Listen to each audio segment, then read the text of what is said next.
जय श्री कृष्ण। धार्मिक व्रत कथा में आपका दिल से स्वागत है। आज मैं आपको सुना रही हूँ शिव पुराण श्रावण मास महत्व कथा। ईश्वर बोले, हे सनत कुमार, इसके बाद अब मैं शुक्रवार का व्रत का आख्यान तुमसे कहूँगा, जिसे सुनकर मनुष्य संपूर्ण आपदा से मुक्त हो जाता है। लोग इससे संबंधी एक प्राचीन इतिहास का वर्णन करते हैं। पांडव वंश में उत्पन्न एक सुशील नाम का एक राजा था। वह अत्यधिक प्रयत्न करने पर भी उसे पुत्र प्राप्ति नहीं हो सकी। उसकी सर्वगुण संपन्न सुकेशी नामक भार्या थी।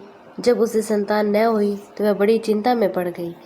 तब स्त्री स्वभाव के कारण अति साहसयुक्त मन वाली उसने मासिक धर्म के समय प्रत्येक महीने में वस्त्र के टुकड़ों को अपने उदर पर बांधकर उदर को बड़ा होना बना लिया। अपनी प्रसूति का अनुकरण करने वाली किसी अन्य गर्भिणी स्त्री को वह ढूंढने में लगी थी। भावी देवयोग से उसके पुरोहित की पत्नी गर्भिणी थी।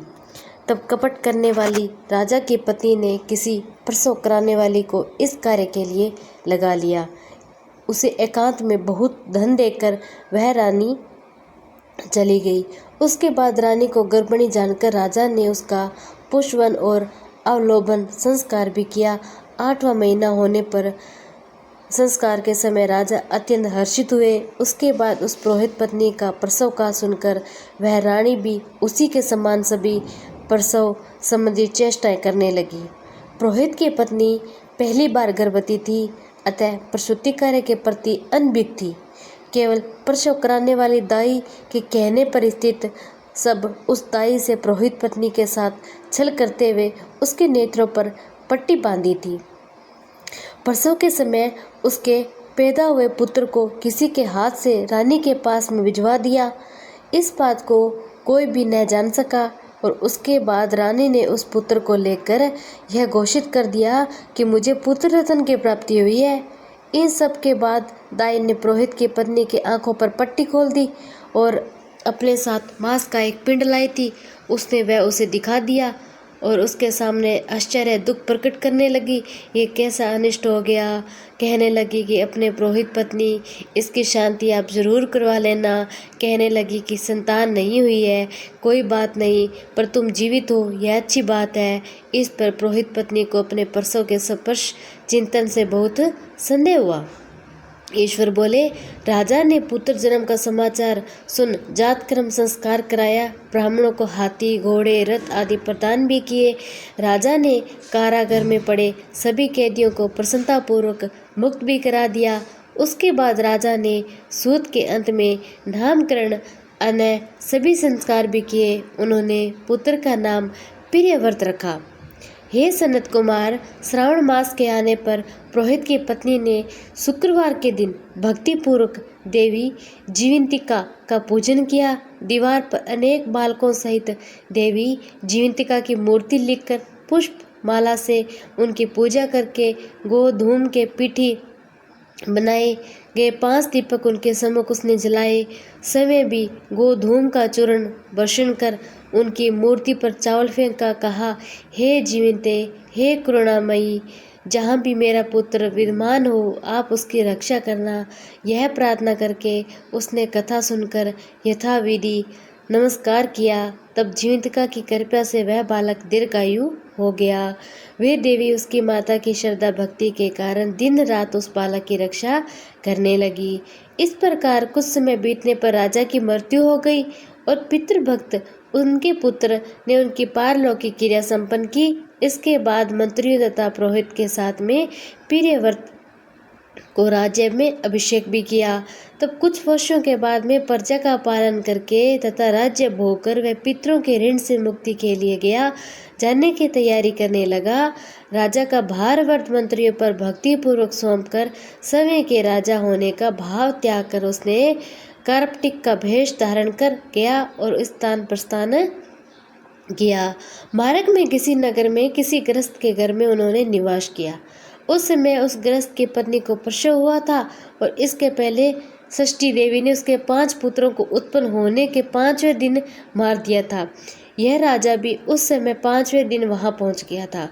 रात में राजा के सो जाने पर उस बच्चे को ले जाने के लिए षष्ठी देवी आई और जीवंतिका देवी ने उस षष्ठी देवी को यह कहकर रोक दिया, राजा को लांकर मत जाओ। तब जीवंतिका के रोकने पर षष्ठी जैसे आई थी वैसे ही चली गई। इस प्रकार उस गृह स्वामी ने उस बालक को 5वें दिन जीवित के रूप में प्राप्त किया। तो ये लोग इतने प्रभाव वाले हैं। ये देखकर उस गृहस्थ ने राजा से प्रार्थना की कि हे राजन, आपका निवास आज के लिए मेरे ही घर में हो। हे प्रभु, आपकी कृपा से मेरा ये छठा पुत्र जीवित रह गया। उसके बाद इस प्रार्थना करने पर करुणानिधि उस राजा ने कहा, मुझे तो गया जाना है। तब राजा गया के लिए प्रस्थान कर गए। वहाँ पिंडदान करते समय विष्णुपद वेदी में कुछ अद्भुत घटना भी हुई। उस पिंड को ग्रहण करने के लिए 2 हाथ निकलकर सामने आए। महान विश्व में युक्त राजा शिष्य में पड़ गए कि पुण्य पिंडदान कराने वाले ब्राह्मण कहने पर उन्होंने विष्णुपद पर पिंड रख दिया। इसके बाद उन्होंने किसी ज्ञानी या सत्यवादी ब्राह्मण से इस विषय में पूछा। तब उस ब्राह्मण ने उनसे कहा कि ये दोनों हाथ आपके पितर के ही हैं, इसमें कोई संदेह नहीं है। तो घर जाकर अपनी माता से पूछ लीजिए कि वह बात बता देगी। तब राजा चिंतित तथा दुखी हुए और मन में अनेक बातें, अनेक सोचने विचारने लगे। वे यात्रा करके पुण्य वहाँ आ गए जहाँ बालक जीवित हुआ था। उस समय उस स्त्री को पुत्र उत्पन्न हुआ और उसका 5वां दिन था। वह जो दूसरा पुत्र हुआ था उसने लेने रात फिर षष्ठी देवी आई। तब जीवंतिका के दोबारा रोके जाने पर षष्ठी देवी ने उनसे कहा, इसका ऐसा क्या कृत्य है, अतः इसकी माता ने तुम्हारा ऐसा कौन सा व्रत किया है जो तुम दिन रात इसकी रक्षा करती हो। तब षष्ठी देवी का यह वचन सुनकर जीवंतिका देवी ने धीरे से मुस्कुराकर इसका सारा कारण बता दिया। उस समय राजा शयन का बहाना बनाकर वास्तविक जानने के लिए जाग रहा था। उन्होंने जीवंत और षष्ठी दोनों की बातचीत सुन ली। जीवंतिका ने कहा, हे षष्ठी, श्रावण मास में शुक्रवार को इसकी माता मेरे पूजन में रत रहती है, व्रत के संपूर्ण नियम का पालन करती है। वह सब मैं आपको बताता हूँ। वह हरे रंग का वस्त्र कंचुकी नहीं पहनती, हाथ में हरे रंग की चूड़ी नहीं धारण करती। वह चावल के धोने के जल को कभी नहीं लांघती, हरे पत्तों के मंडप के नीचे नहीं जाती, हरे व्रण होने के कारण करेले का शाक भी नहीं खाती। यह सब मेरी प्रसन्नता के लिए करती है।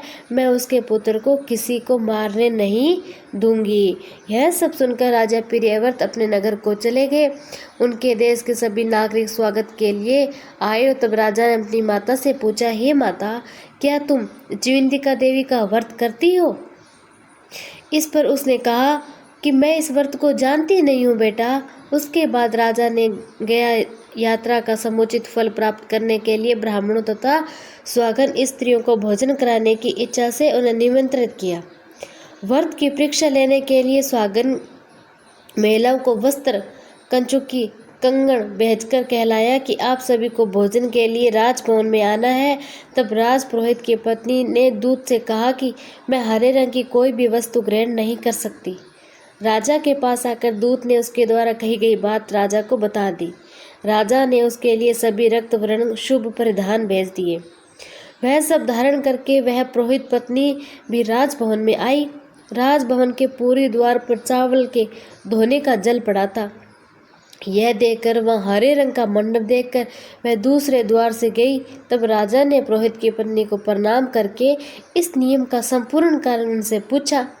इस पर उसने इसका कारण शुक्रवार का व्रत बताया। प्रिय व्रत को देखकर उसके दोनों रत्नों से दूध निकलने लगा। दोनों वक्षस्थलों से उस राजा को दुग्ध की धारा से पूर्ण रूप से सिंचित कर दिया। तब गया में विष्णुपदी पर निकले दोनों हाथ जीवंतिका तथा षष्ठी देवियों की वार्तालाप पुरोहित पत्नी के स्तनों से दूध निकलने द्वारा राजा को विश्वास हो गया कि मैं इसी का ही पुत्र हूँ। उसके बाद पालन पोषण करने वाली माता के पास जाकर विनम्रतापूर्वक उन्होंने कहा, हे मात, डरो मत, मेरे जन्म का वृतांत सत्य सत्य मुझे बता दो। यह सुनकर सुंदर केशों वाली रानी ने सब कुछ सच सच उनसे बता दिया। तब प्रसन्न होकर उन्होंने जन्म देने वाले अपने माता पिता को नमस्कार किया, संपत्ति से वृद्धि को प्राप्त कराया। वे दोनों भी परम आनंदित हुए। एक दिन राजा प्रियव्रत ने रात में देवी जीवंतिका से प्रार्थना की कि हे जीवंता देवी, मेरे पिता तो ये है फिर गया में वे दोनों हाथ कैसे निकले थे। तब देवी ने सपन में आकर संशय का नाश करने वाला वाक्य कहा, हे प्रियव्रत, मैंने तुम्हें विश्वास दिलाने के लिए ये माया की थी, इसमें कोई संदेह नहीं है।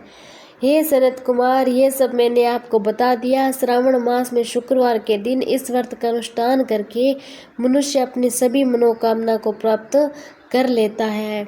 बोलो जीवंतिका माता की जय हो। हर हर महादेव।